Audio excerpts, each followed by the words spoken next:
גם אחרי שהלכתי לך זה לא שינה, ומיד כשחזרתי הייתה לך הרגשה שאני עוד אוהב אותך, שאני כבר שלך, ואהבת ושמחת וחשבת שרציתי להיות שם תמיד בשבילך, כי ידעתי שככה זה טוב, שלשניים יהיה יותר פשוט לאהוב, כל הדרך אני לצידך. גם אני עוד שומע וגם אני לא יודע איך עושים את זה, איך שזה לא קל לאהוב ללא תנאי.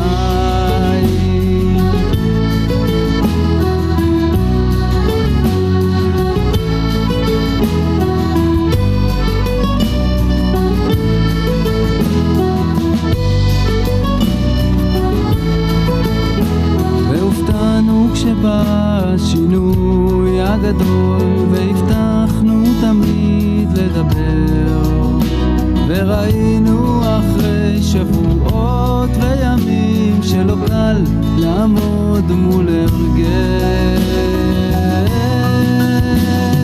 גם אני עוד שומע וגם אני לא יודע איך עושים את זה, איך שזה לא קל לאהוב ללא תנאי.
Good morning, everybody.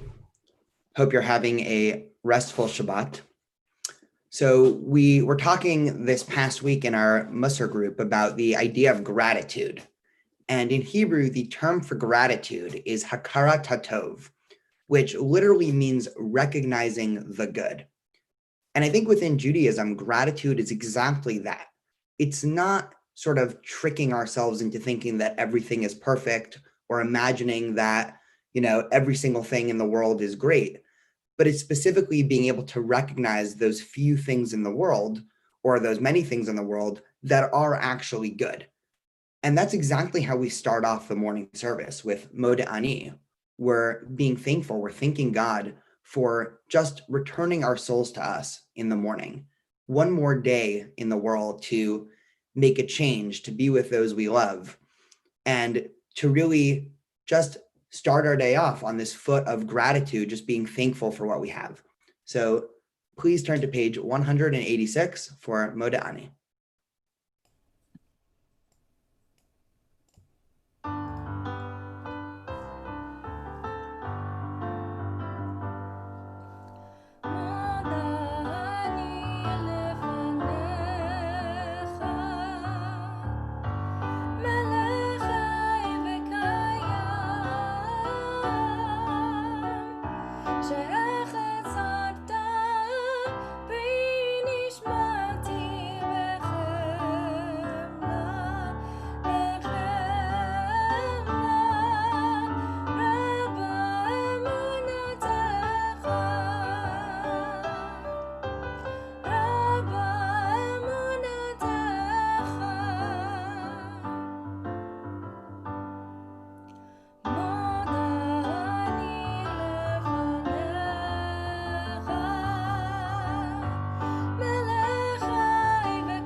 The next song has a fascinating backstory behind it. And there's a story in the Torah where a king named Balak, wanted to curse the Jewish people. He saw the Jewish people leaving Egypt and he saw them making their way through the desert. And he was, for whatever reason, threatened by this new nation, the new nation of the Jewish people. And so he went out and hired a prophet named Bilam, that he wanted to stand over the Jewish people and curse the Jewish people. And so he hires this prophet, this man named Bilam, and Bilam stands on the mountaintops and is looking down on the Jewish encampment. And he's about to start his curse. And he notices the tents of the Jewish people. And he notices two different things. One, he notices that the entrances to the tents are all open, that it's a society and a community that where all the houses are open to one another, a community that fosters a sense of sharing and a sense of what's mine is yours, and really a community full of people who are ready to invite each other in. But he also notices that the entryways to the different tents aren't facing each other. It's also a community that respects everyone's privacy and everyone's property. And when he saw these two things, a community that was both simultaneously so open and interconnected, and also one that was equally respectful of everybody else's personal space and personal privacy, he wasn't able to curse the Jews. He actually sort of blurted out a blessing to the Jews, a beautiful blessing that is the beginning of this next song, Ma Tovu Aholecha Yaakov, how beautiful are your tents, Yaakov, Mishkanotecha Yisrael, the dwelling places of Israel. So please turn to page 192 for Ma Tovu.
we know that Judaism places so much emphasis on physical well-being and physical health that it's actually one of the mitzvot is to rak tishmor al nafshotechem.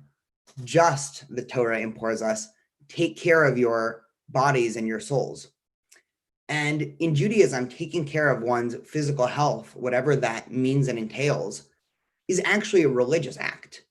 One might think that that's sort of outside of the realm of religion, but within Judaism, we actually have mitzvot, and we have prayers that talk about how thankful we are for the physical health. And that's exactly what this next prayer, Asher Yatzar, is all about. We're thanking God for things that, of course, everyone might take for granted. The fact that our body has been crafted with skill, the fact that, generally things in our body works effortlessly, and all of the things that are happening in order for us to even be able to wake up in the morning and take a few steps and things like that. We oftentimes don't even dwell on those, but each of those things in some sense is a miracle. And so Asher Yatzar on page 194. Baruch atah Adonai Eloheinu melech haolam, asher yatzar et ha'adam b'chachma, u'varei bo nekavim nekavim, chalulim chalulim. Galui v'yadua lifnei kisei kivadacha, she'im yiftach echad mehem, o yistam echad mehem, I efshar lehitkayem u'le'amod lefanecha. Baruch atah Adonai, rofei kol basar u'maflia la'asot. Praise to you, Adonai our God, sovereign of the universe, who formed the human body with skill, creating the body's many pathways and openings. It is well known before your throne of glory that if one of them be wrongly opened or closed, it would be impossible to endure and stand before you. Blessed are you, Adonai, who heals all flesh, working wondrously. Please turn to page 196 for Elohai Neshama.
The Berkot HaShachar, or the blessings for the daily miracles, the way that they were almost intended, or their origins, were actually that people would be praying these blessings as they sort of went about their morning. And so when we look, the first one is saying the ability to distinguish day from night. And so you can almost imagine someone waking up and the first thing they're thinking of is, okay, it's daytime, it's time to go. And you're thankful for that ability. The next one is we have Pokeach Ivrim. We are thankful for the ability to open our eyes, the ability for those of us who are privileged to be able to see. We are thankful for that.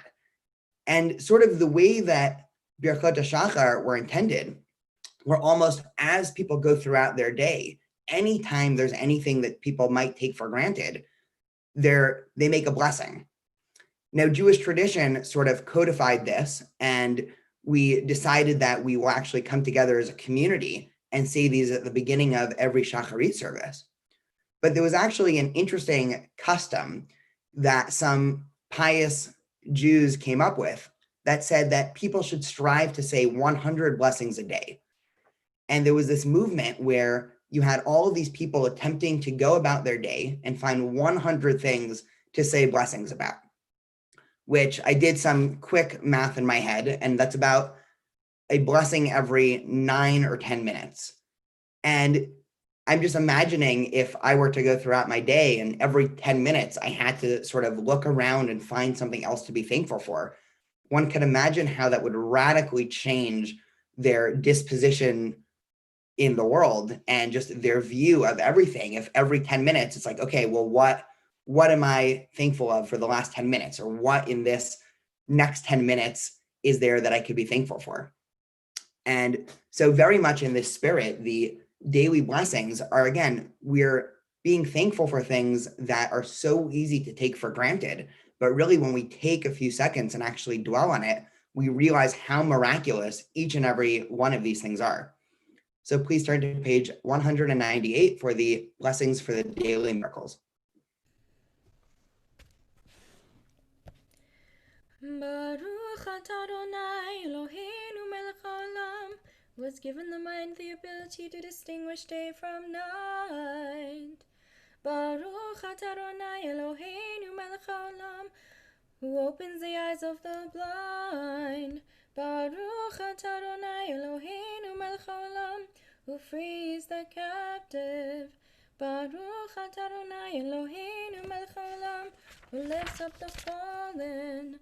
Baruch atah Adonai Eloheinu melech haolam, who stretches the earth over the waters. Baruch atah Adonai Eloheinu melech haolam, who strengthens our steps. Baruch atah Adonai Eloheinu melech haolam, Ma'abi sharumim, amen.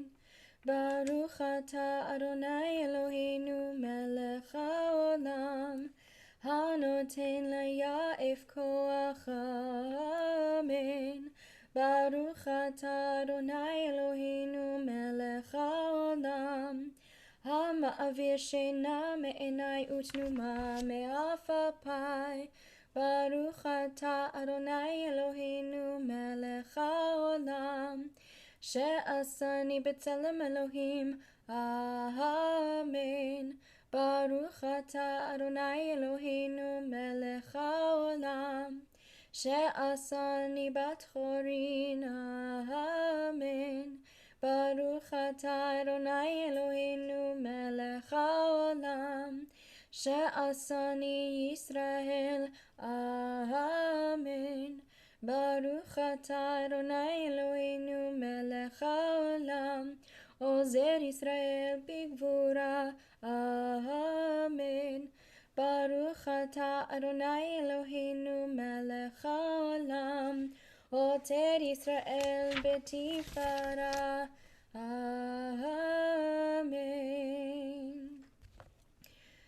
Please join me on page 204 for the blessing for the study of Torah. Baruch atah Adonai Eloheinu melech haolam, asher kirshanu b'mitzvotav, v'tzivanu la'asok b'divrei Torah. Adonai our God, let the words of Torah be sweet in our mouths and the mouths of your people Yisrael, so that we, our descendants, and the descendants of all your people Yisrael may know you, by studying your Torah for its own sake.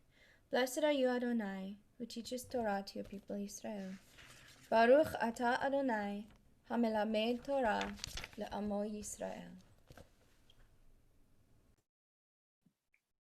We talked last night about the power of speaking, the power of words, and this idea that words, the word for word in Hebrew, davar, is also the word for a tangible object, a thing. And this idea that words truly have the power to create and to destroy. And in this next paragraph, Baruch she'amar, that's exactly the intention behind it. We say Baruch she'amar v'haya ha'olam. Blessed be the one who spoke and the world came into being. And the rest of the paragraph is a blessing of God and all of the acts that God is able to do through this idea of speaking and creation, the idea that God is able to be compassionate towards the world, compassionate through all creatures. He redeems and saves. And all of these things, again, are bound up in this metaphorical idea of God speaking it. And I think the lesson translates to us, and we spoke about this last night, but just the power of speech, and really the power of speech to be able to be this great freer or this great source of compassion. And so please turn to page 212 for the beginning of Pesukei de Zimra of Baruch Shemar.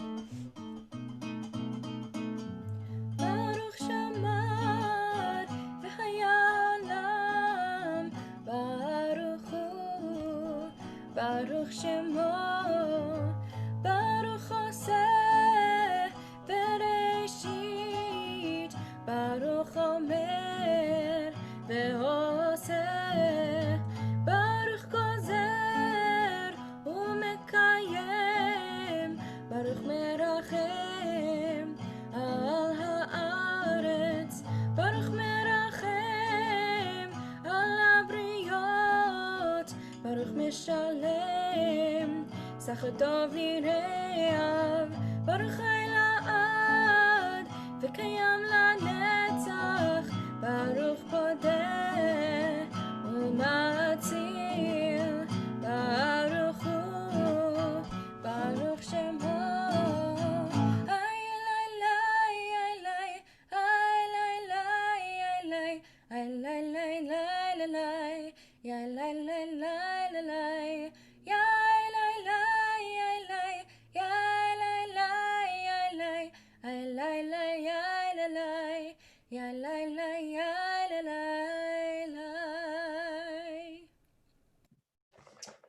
With songs of praise, we extol you and proclaim your sovereignty, for you are the source of life in the universe, one God, life of the universe. Praised and glorious ruler, your name is eternal. Baruch atah Adonai, melech mehulal v'tishbachot. Please turn to page 214 for Mizmor Shir.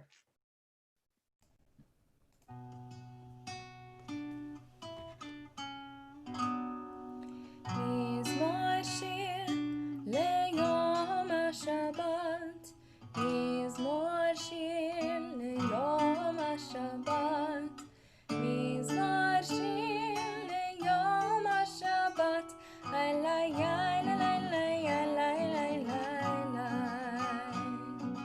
Mizmor Shir leyom HaShabbat, Mizmor Shir leyom HaShabbat, Mizmor Shir leyom HaShabbat, alay alay alay alay alay. Tov lehodot l'Adonai ולזמר לשמך העליון, להגיד בבוקר חסדך ואמונתך בלילות, עלי עזור ועלי נבל, עלי היגיון בכינור, עלי עזור ועלי נבל, עלי היגיון בכינור. מזמור שיר ליום השבת, מזמור שיר ליום השבת, מזמור שיר ליום השבת, עלי עלי עלי עלי עלי. צדיק התמר יפרח, כארז בלבנון יזכה, שתולים בבית אדוני, בחצרות אלוהינו יפריחו, עד ינובון בשיבה, תשנים ורעננים יהיו, להגיד כי ישר אדוני, צורים אלוהי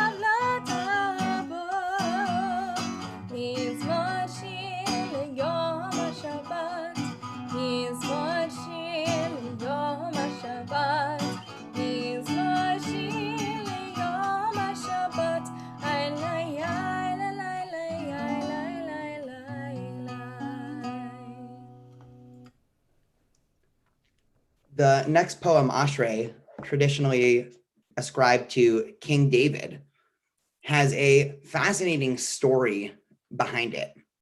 And the story of Ashrei is it goes through the Aleph Bet. So it goes from Aleph to Taf and gives a sort of blessing or a praise for each letter in the Aleph base. But there's one thing missing.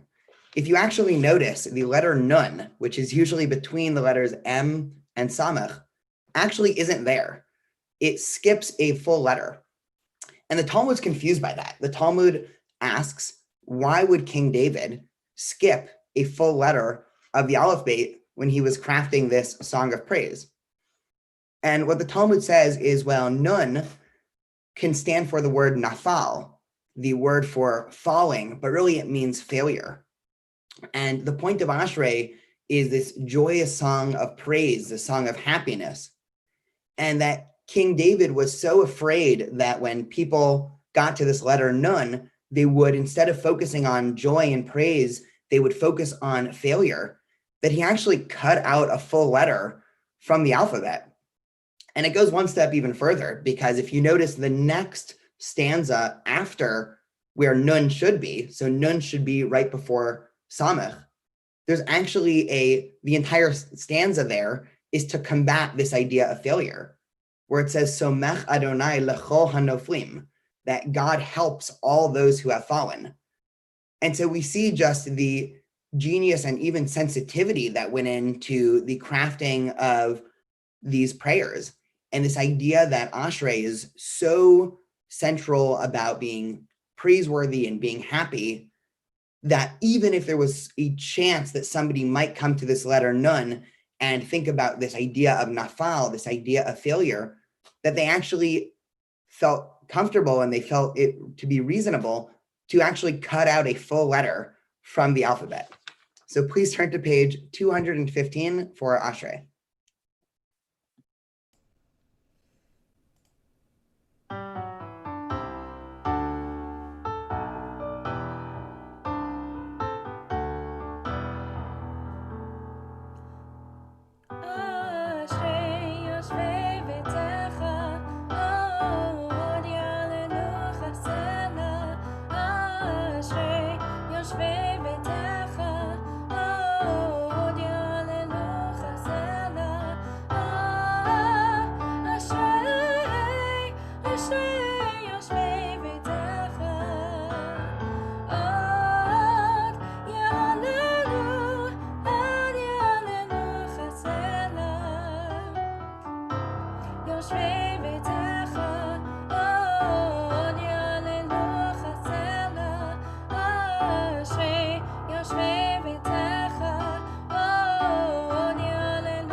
We continue silently to the bottom of page 216.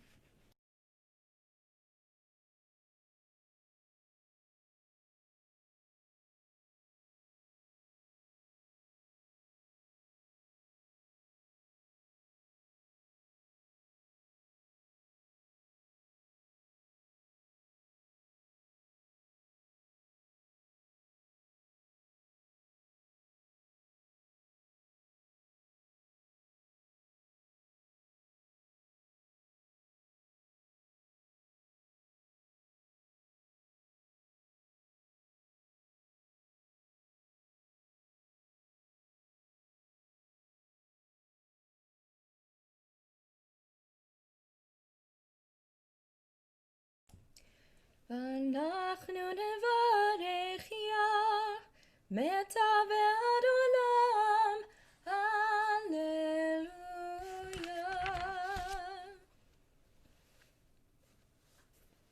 We continue with Hallelujah, Psalm 150 on page 218. Kol anshama Hallelujah, Hallelujah.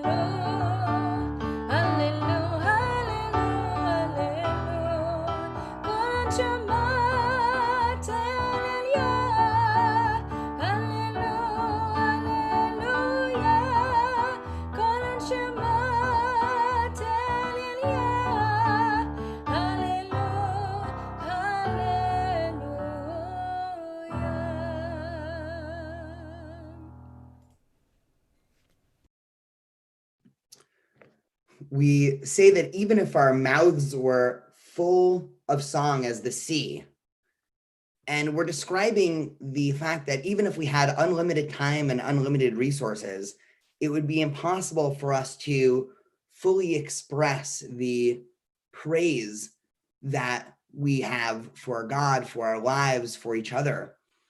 And in this next poem, we sort of beautifully describe all of these analogies and metaphors of just ways in which it's impossible to quantify our praise.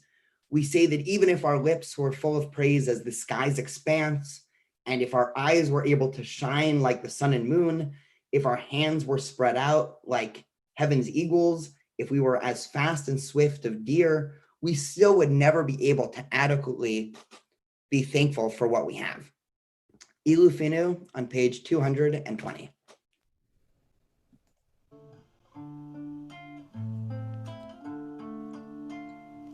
Ilufinu male shir הקיים ולשוננו רינה בידינו פרוסות כנשרי שמיים ורגלינו קלות כיינות אילופינו מלא שיר הקיים ולשוננו רינה בידינו פרוסות כנשרי שמיים ורגלינו קלות כיינות אין אנחנו מספיקים להודות לך ולברך את שמך מלכנו אין אנחנו מספיקים להודות לך ולברך את שמך מלך מלכי המלכים מלך מלכי המלכים מלך מלכי המלכים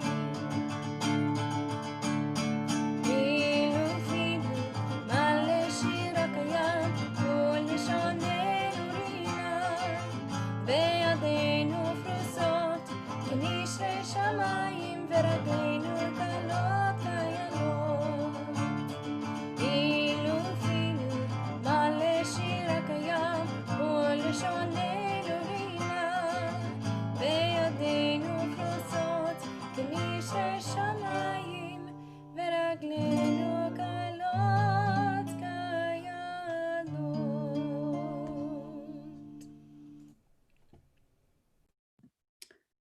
Every mouth will acknowledge you, and every tongue pledge homage to you. Every knee bend in your presence. Every upright person shall bow before you. Every heart will revere you, and every innermost thought will sing to your name. And David said, let all my bones exclaim, who is like you, Adonai?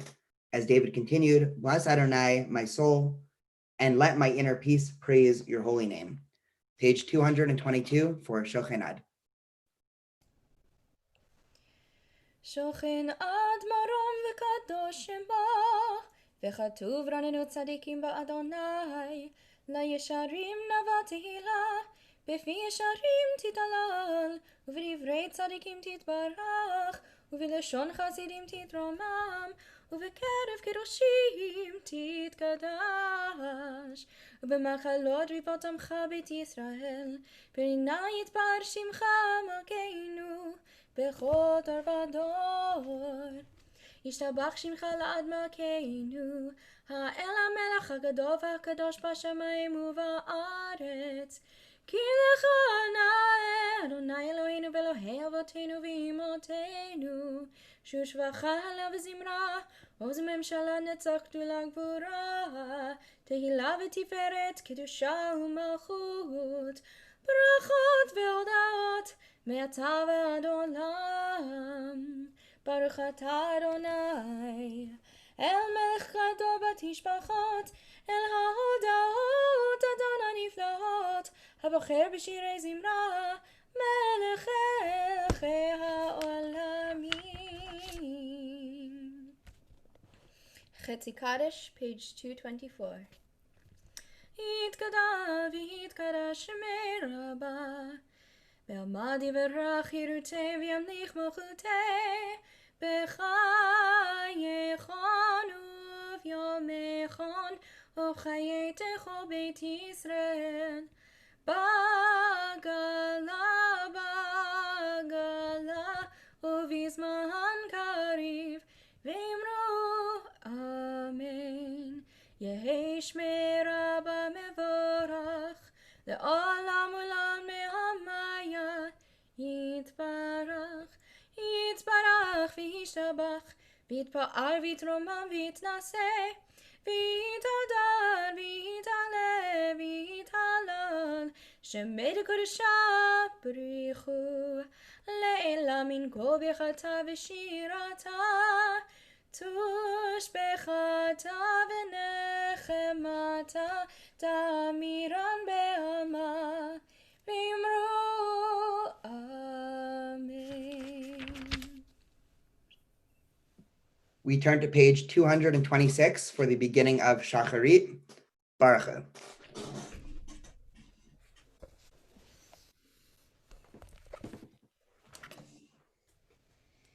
Baruch hu et Adonai hamevorach. Baruch Adonai HaMevarach Le'olam Vaed. We continue on page 228. Baruch atah Adonai Eloheinu melech haolam, yotzer or v'choshech, oseh shalom uvarei et hakol, hameir la'aretz u'le'larim aleh b'rachamim, u'tuah mechadesh b'chol yom tamid maseh bereshit. Marabu masach Adonai kulam b'chachma asita, mala ha'aretz kinyanecha titbarach Adonai Eloheinu al shavach maseh yadecha, ve'al meorei or she'asita yifruch hasela, or chadash al tzion ta'ir v'niske kulanu meherei le'oro. Baruch atah Adonai yotzer hameorot. Before we start the next paragraph, Ahava Rabbah, the paragraph of great love, in continuing with this idea of love needing to be something that's fostered, I just want to invite everyone to take a couple of seconds and focus on something you'll do either today or throughout the next week to foster any type of love. It could be love between us and God, love between us and another individual, between us and a community, but just something in keeping up with this very powerful and very Jewish idea that love needs to be something that's being worked on day and night through actions, through ideas, through speech. What are we honing our love on this week? And what are some steps that we are going to take this week to ensure that we are able to increase our love just a little bit? So Ahava Rabbah, the great love, on page 230.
V'hareinu b'taratecha v'dabik libenu b'mitzvotecha v'yachei levavenu le'ahava וליירא את שמך, ולא נבוש ולא נקלם ולא נכשיל לעולם ועד, כי בשם קדשך הגדול והנורא, פתחנו נגילה ונשמחה בישועתך. Gather us in peace from the four corners of the earth, and lead us upright to our land. For you, O God, work wonders. You choose us. Truly, you drew us near to your great name that we might acknowledge you, declaring you one in love. Baruch atah Adonai, habocher be'amo Yisrael, v'ahava. Please turn to page 232 for Shema. Shema Yisrael, Adonai Eloheinu, Adonai Echad.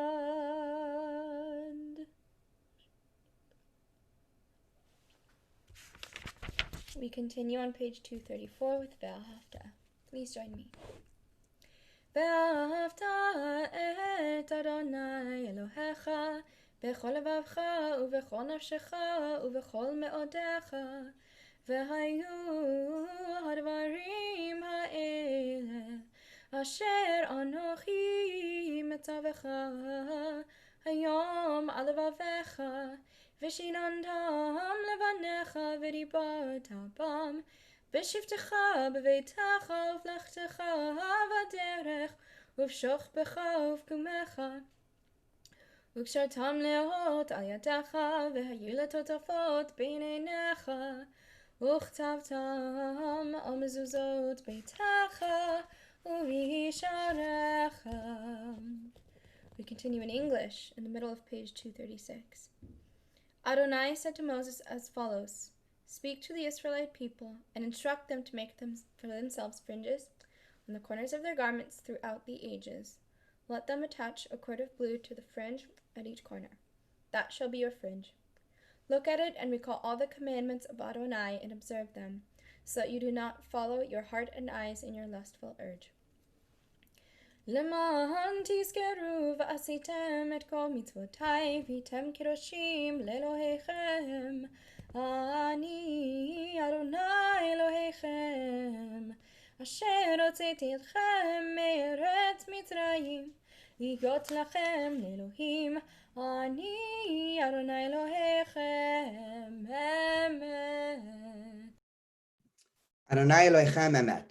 We continue on the top of page 238. V'yatzi v'ahu v'chaviv v'nora v'adir v'tov v'yafeh hadavar hazeh aleinu le'olam va'ed. Emet Elohei olam malkeinu, Tzor Yaakov magen yishenu. Ledor v'dor hu kayam u'shmo kayam, u'kiso nachon u'malchoto ve'emunato le'ad kayamet. Udivrav chayim v'kayamim ne'emanim v'nachmadim la'ad olmei olamim. Mimitzrayim galtanu Adonai Eloheinu mibeit avadim peditanu al zot shibachu ahuvim v'romumu el v'natnu yedidim zmirot shirot v'tishbachot brachot v'adaot lemelach el chai v'kayam ram v'nisa gadol v'nora mashpil ge'im u'magbia shifalim motzi asirim ufodei anavim v'ozer dalim v'ona li'amo be'et shabbatam elav Kihilat le'elyon baruch u'mavrach Moshe Miriam uvnei Yisrael lacha anu shira B'simcha rabba v'amru kulam, page 240 for Micha Mocha.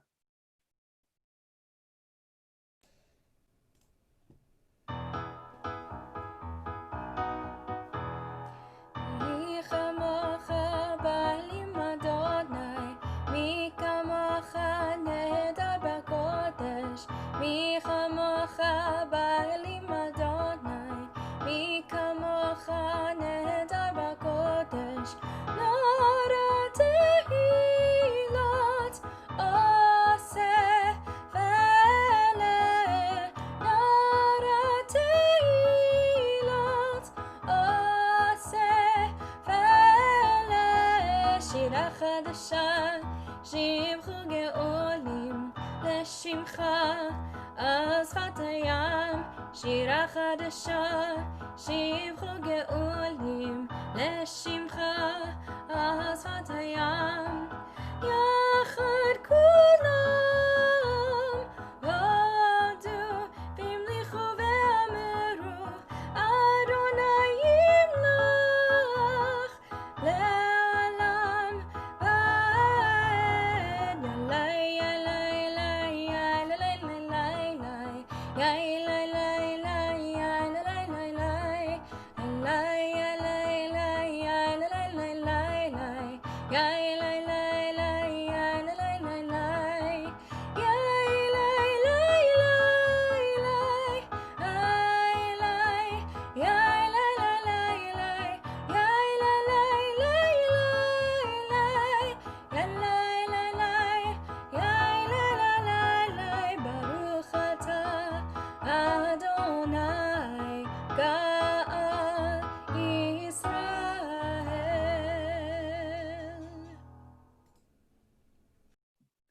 We invite everybody to rise, if not physically, then spiritually, or in whatever way feels most comfortable, for the Amidah on page 242.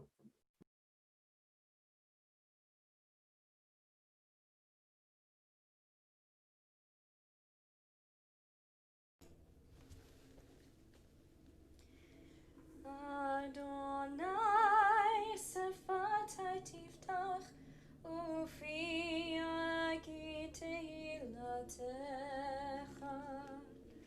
Adonai, open up my lips that my mouth may declare your praise. Baruch atah Adonai Eloheinu Elohei Avotenu v'Imotenu Elohei Abraham Elohei Yitzchak Elohei Yaakov Elohei Sarah Elohei Rivka Elohei Rachel Elohei Leah האל הגדול הגיבור והנורא אל העליון גומל חסדים טובים וקונה הכל וזוכר חסדיו ואימהות ומביא גאולה לבני בניהם למען שמו באהבה מלך עוזר ומושיע ומגן ברוך אתה אדוני מגן אברהם בעזרת שרה אתה גיבור לעולם אדוני מחיי הכל אתה רב להושיע מוריד הטל מכלכל חיים בחסד מחיי הכל ברחמים רבים סומך נופלים ורופא חולים ומתיר אסורים ומקיים אמונתו לשני עפר מי כמוך בעל גבורות ומדום מלך מלך ממית ומחיה ומצמיח ישועה ונאמן אתה להחיות הכל ברוך אתה אדוני מחיי הכל נקדש את שמך בעולם כשם שמקדישים אותו בשמי מרום ככתוב על יד נביאך וקרא זה זה ואמר קדוש קדוש קדוש אדוני צבאות מלוך כל הארץ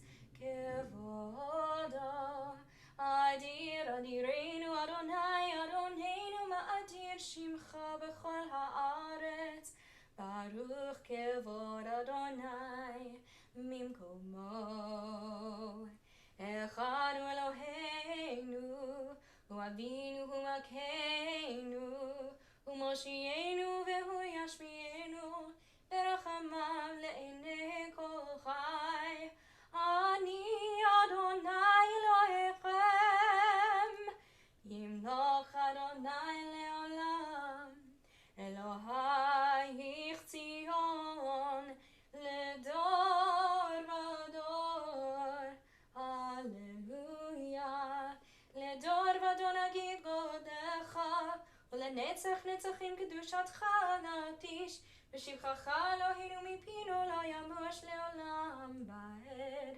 ברוך אתה אדוני האל הקדוש.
If you are finished, please turn to page 260 for Oseh Shalom.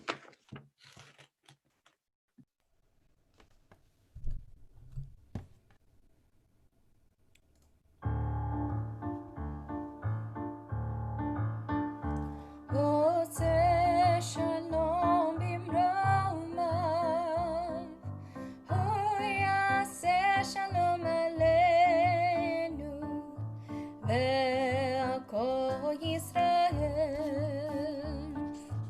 ve'al kol yoshvei tevel, ve'imru, Amen.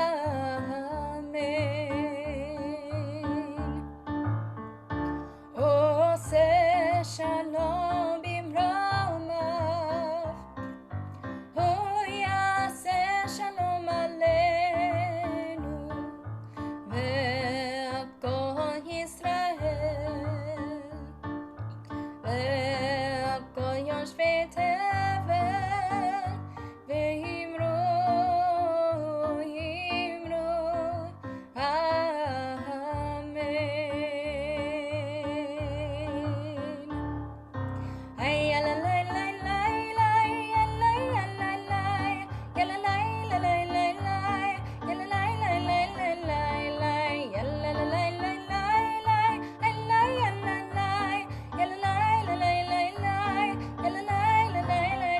Oseh Shalom bimromav, Hu yaseh Shalom aleinu, ve'al kol Yisrael, ve'al kol yoshvei tevel, ve'imru, Amen.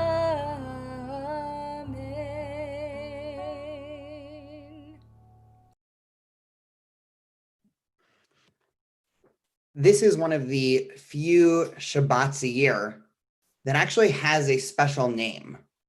The name for this Shabbat is Shabbat Chazon, or the Shabbat of the Vision. And the place on the annual Jewish calendar that we find ourselves is at the end of a period known as the 3 weeks, right before a holiday or a day of commemoration called Tisha B'Av, or the 9th day of Av. And these 3 weeks, from the 17th day of Tammuz that we had about a week and a half ago, until this Thursday, the 9th day of Av, is a 3-week period of mourning in Judaism. The Talmud actually says that when the month of Av arrives, we're actually supposed to decrease our joy. We're supposed to decrease our happiness. And at first sight, this seems almost strange. Judaism is a tradition that values joy and values happiness and is almost fundamentally against sorrow and sadness. But when we really explore what this idea is all about, I think we can find that actually this idea of wallowing in sadness for a few days as a community is actually something that's able to, at the end, build us up for a future of happiness. So taking a step back, Tisha B'Av traditionally commemorates the destruction of the temple.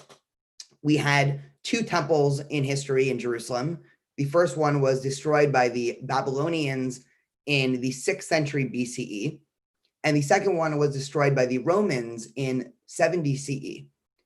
And Tisha B'Av is a day of commemoration for the destruction of both temples. It's a day of commemoration of the siege and subsequent destruction of Jerusalem, the 2,000-year exile that the Jewish people had got into after they were dispersed and exiled from their land. And in the last 2,000 years, this day of Tisha B'Av has taken on new significance. It's become a communal day of mourning, not just for the temples, but actually any sadness or any negative event that's happened throughout Jewish history is specifically commemorated on Tisha B'Av, on this one day where we sort of try to take all of our sadness and all of our mourning and put it into the context of one day. And so on this day, Tisha B'Av, we commemorate the Crusades, We commemorate the many expulsions, specifically the expulsion from Spain. We commemorate the various pogroms that Jewish communities were subjected to. But in this week, in this Shabbat, Shabbat Chazon, Chazon means vision. This idea of a moral vision. A Chazon is usually described when a prophet speaks. That's considered a Chazon. And in this week's Haftorah, we read the beginning of the book of Isaiah. And this is the vision in which we center around our Shabbat, the last Shabbat before this communal day of mourning, where we really reflect on all of the sadnesses of Jewish history. We read what I think is one of the most powerful pieces of literature, certainly religious literature, but really literature in general, that I think has ever been produced. And I wanted to read a couple of paragraphs from the book of Isaiah, which is traditionally read during the Haftorah portion on this Shabbat Chazon. And what's fascinating about this portion is that normally the Haftorah isn't seen as one of the central components of the service. It's almost seen as, one of the less important times. It's the time where a lot of times people, leave the sanctuary and go do something else. But specifically on this Shabbat, Shabbat Chazon, we actually try to make an effort to invite as many people in as possible. People that may not be normal synagogue goers, we specifically invite them in to hear this passage, to hear this vision of Isaiah. And so Isaiah, just to give a little bit of background, was a prophet that lived in the early 7th century BCE. And he was alive at sort of a pivotal moment in Jewish history, where in the year 722 BCE, the Jewish people were actually split in two. There were two kingdoms in the land of Israel. There was the kingdom of Judah, which was in the south, comprising of Jerusalem and the temple. And there was the kingdom of Israel that was in the north, with the 10 northern tribes. And in the year 722, King Sanherib came in with his Assyrian army, and they exiled the 10 northern tribes. And then they came south, and they engaged in this multi-year siege of Jerusalem. And this was really the first time in the history of Judah, in the 3,000 years from about 1000 BCE, when David and Solomon built the temple, all the way to the year 700, there was never a time when there was any type of existential threat facing the Jewish people. Until now, until we have this time where the Assyrian army is, again, you can imagine they're encamped around Jerusalem, and the people of Judah, or who became known as the Jewish people, they were afraid and they were looking for guidance. And this is where we're introduced to a man named Isaiah, a man who came onto the scene with a radical prophecy. And he came onto the scene with almost this idea of rebuke, of this idea that he was going to come and he was going to criticize the Jewish leadership at the time. He was going to criticize the kings. He was going to criticize the politicians, going to criticize the priests, going to criticize all of the sort of temples and sanctuaries that were around. And he was going to rebuke the Jewish people and give them the real reason why things were turning south. And before I read from Isaiah, I wanted to take one more step back and focus on a question that the Talmud asks about the destruction of the temple. So the Talmud asks a question about the destruction of the second temple. And the Talmud wants to know, the Jewish people in the second temple period, right now we're talking about let's say the year 50 CE, we know that the Jewish people were pretty righteous. The Talmud tells us that the Jewish people were very religious. They were only worshiping one God. They were showing up to the centralized temple in Jerusalem. They were offering sacrifices in the right time. The Talmud asks, why did the Jewish people merit or demerit to have their temple destroyed? And the answer that the Talmud gives is astounding.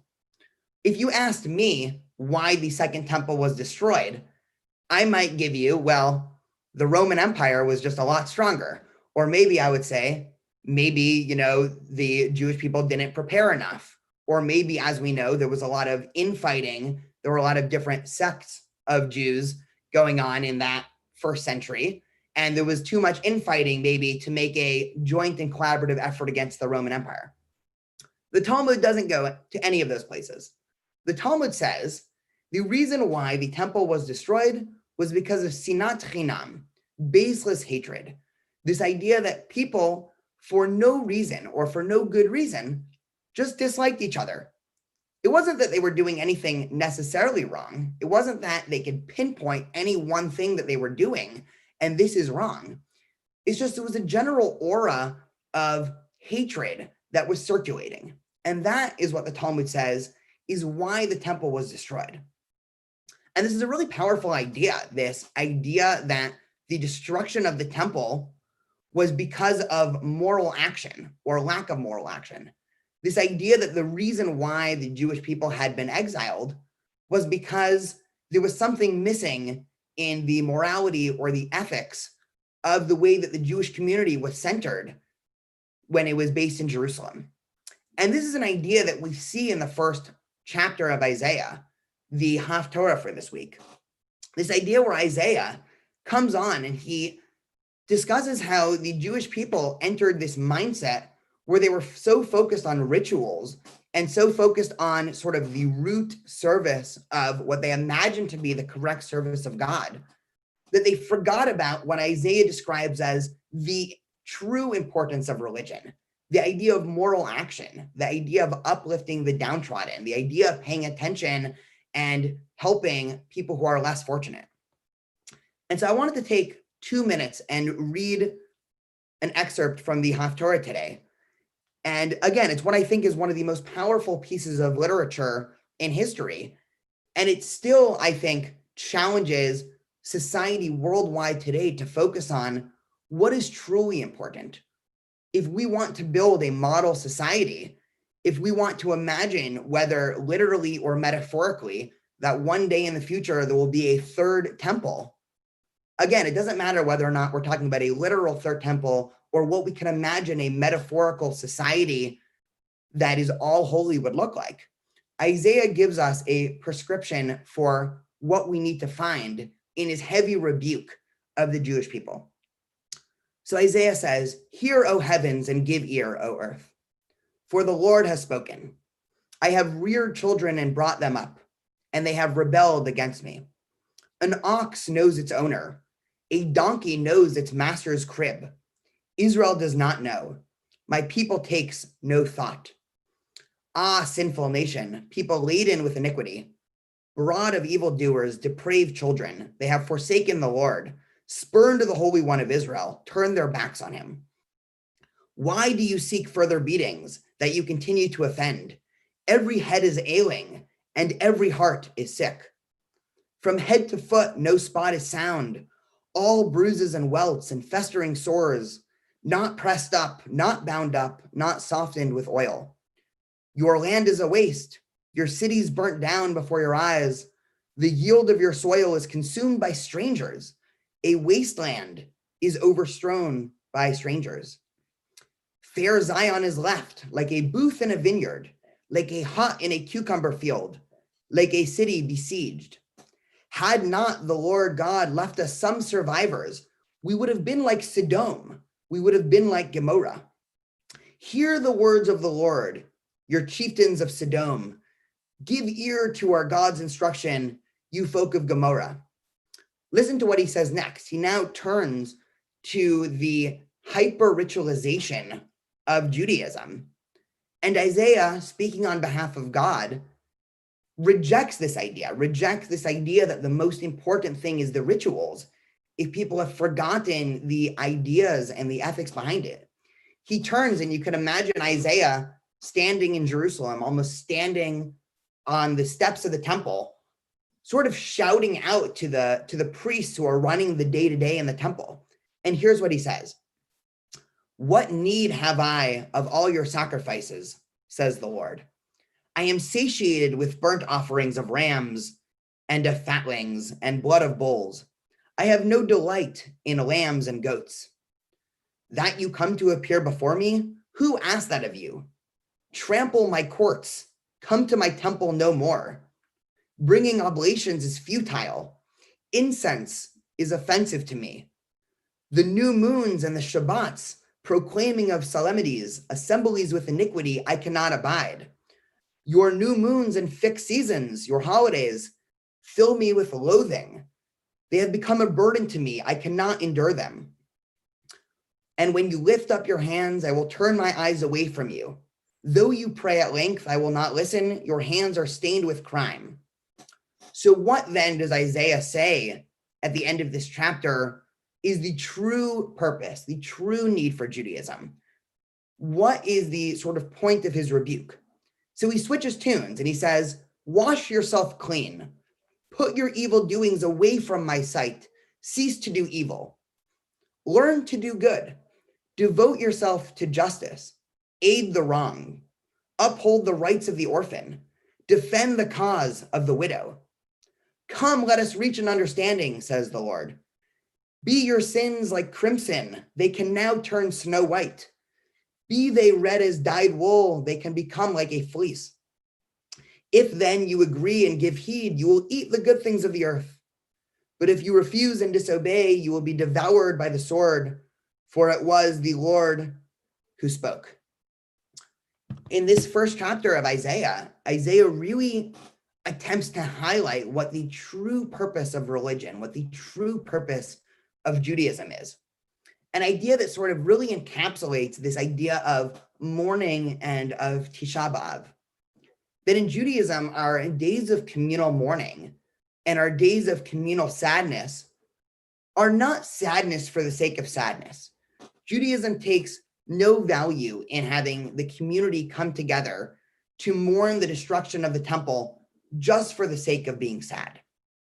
But when the Talmud tells us that the temple was destroyed because of baseless hatred, and when we look to the portion for this week and we read Isaiah's fiery message of rebuke and of saying that as a society, as a community, the Jewish people at the time, they were focused on the wrong thing. They were so concerned with getting every single ritual exactly right that they almost lost the entire point of the system. They lost the entire point of Judaism.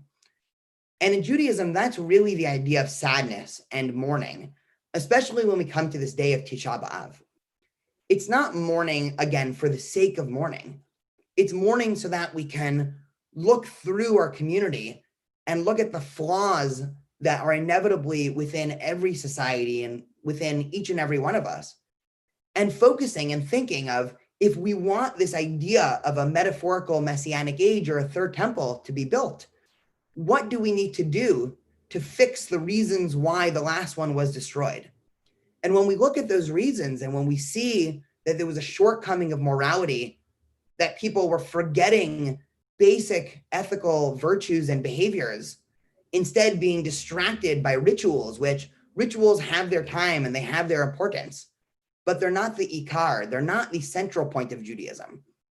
Rituals in Judaism are only there to bolster or to prop up the ethics and the morals behind it.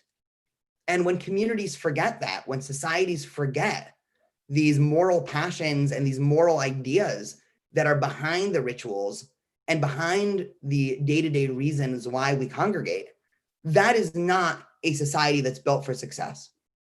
So on this Shabbat Chazon, this Shabbat of the vision, as we go into the week before Tisha B'Av, and again, commemorate Tisha B'Av this Thursday, I want people to sort of reflect on what a model society would look like.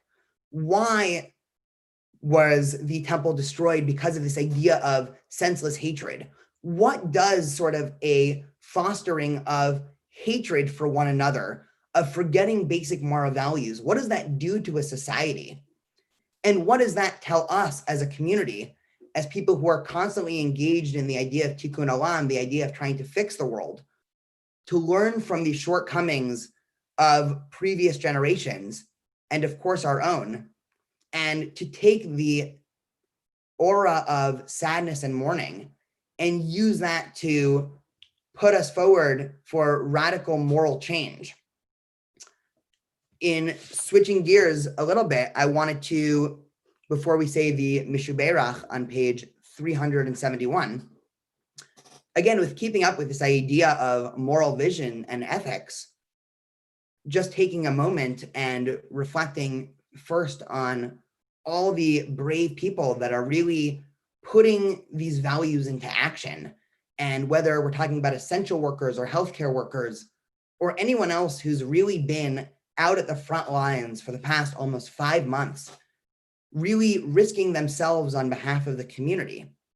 We want to make sure that we keep them in mind for our prayer of healing, our Mishu Berach this morning.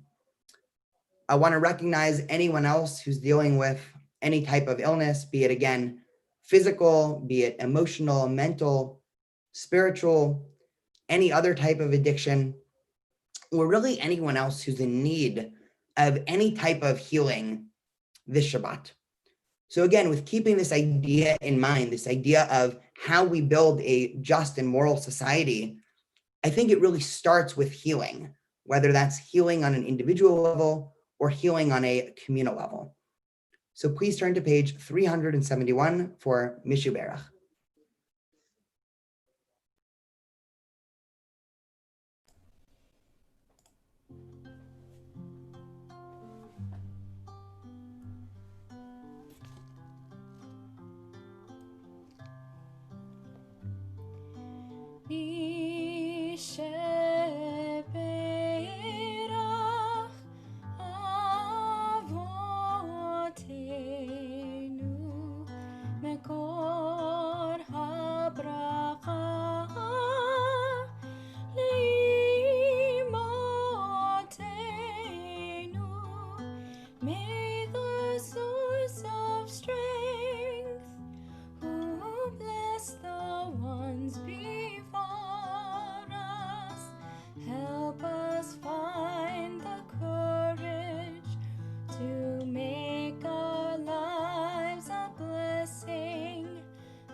Before we start the Mourner's Kaddish, I want to take a moment and reflect and highlight on people that are in the different stages of the mourning process. And so if you are commemorating the first week, the Shiva period after the death of a loved one, I invite you to rise in whatever way feels most comfortable for you. If anyone is in the first 30 days, the Shloshim period, I invite you to rise. If anybody is in the first year, the Shana Rishona, I invite you to rise. And finally, anybody commemorating a yahrzeit this week for the passing of a loved one, I invite you to rise. Mourner's Kaddish on page 598.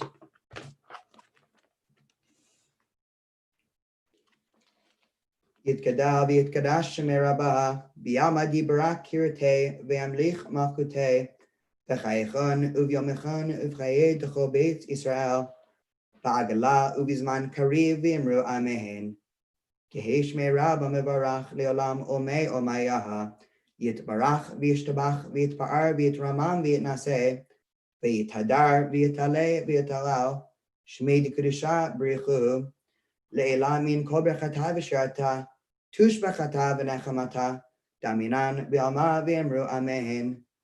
Yehi sham rabba min shemaya, v'chayim aleinu v'al kol Yisrael v'yimru amen. Oseh Shalom bin Ramav, Hu Yaseh Shalom Aleinu, Ve'al Kol Yisrael V'Yimeru. Amen. Please turn to page 625 for Adon Olam.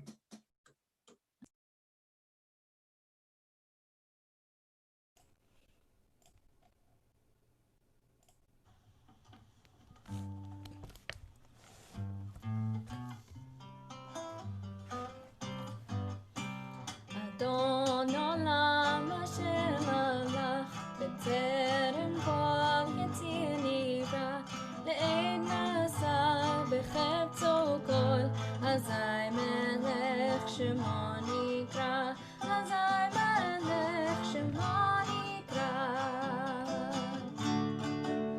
Ve'acharei kichot hakol Levado yimloch nora Ve'hu haya ve'hu oveh Ve'hu yeh b'tifara Ve'hu yeh b'tifara